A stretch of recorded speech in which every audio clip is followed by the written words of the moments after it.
Hi everyone, good morning, good afternoon, good evening. I hope you are keeping well. My name is Dr. Mercy.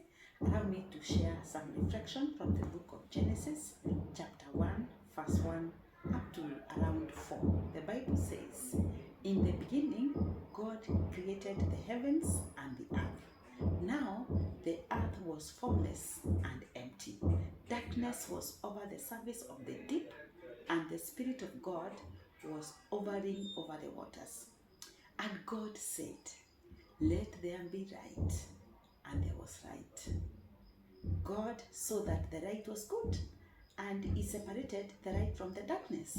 God called the light day, and darkness He called night. And there was evening, and there was morning, the first day." And verse 3, the Bible says, and God said, verse 6 says, "And God said, Let there be a fold between the waters to separate water from water.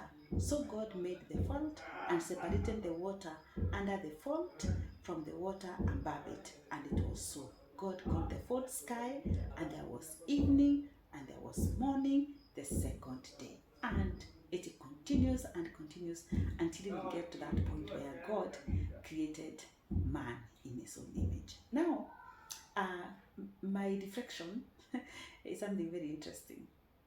There are moments I go before God, I go to pray, and I go without an agenda.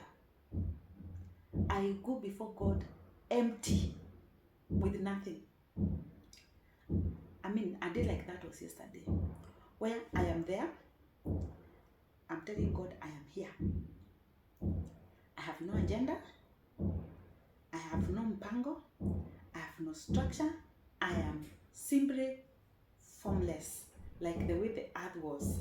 Because the Bible says, in the beginning God created the heavens and the earth. Now the earth was formless and empty. Darkness was over the surface of the deep, and the Spirit of God was hovering over the waters. The Spirit of God was hovering over the waters. I don't know whether you've been in this place of going before God without a structure, formless. And one thing that I note from verse 3, and God said, Let there be light. And there was light. And you continue reading, there was a separation of day and night. And the creation continues. God continues putting structure. God continues putting form. Until finally He does this beautiful job on the sixth day. He created man in His own image, and then the seventh day He rested.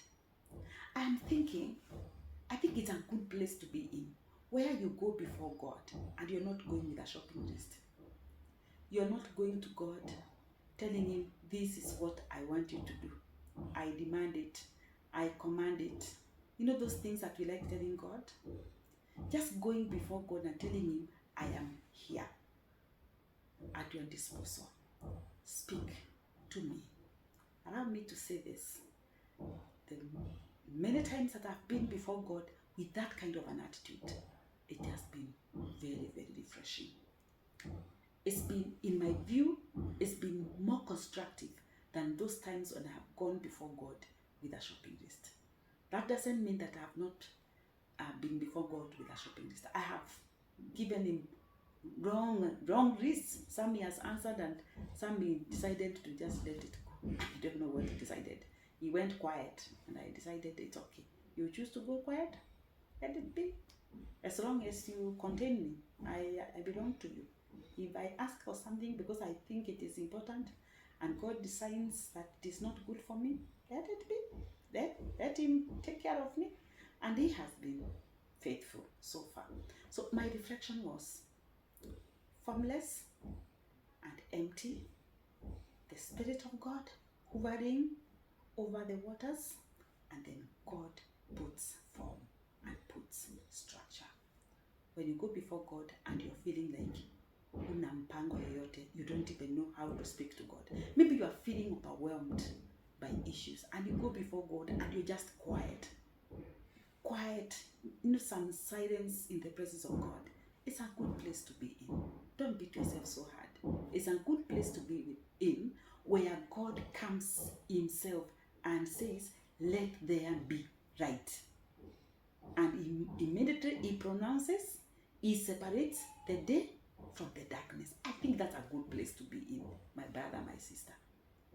Where God says, let it be this way, my daughter. Let it be this way, my son. Because when he does it that way, you can be sure of sustainability, because it is his business. But where we go with a shopping list and we are telling him, do, and you must do. I mean, of course, we remember the Israelites. They demanded to have a king. God didn't intend to give them a king at that particular time, a human king, because he was already their king.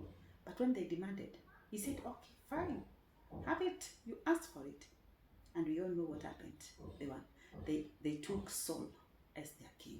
And of course, later on, God rejected Saul, because he was not from him.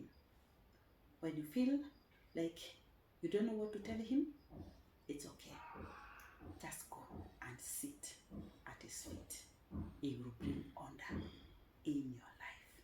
That's my reflection for today's Sunday, the 28th of April, the year 2024, the year of the Lord. Toulouse, bless you.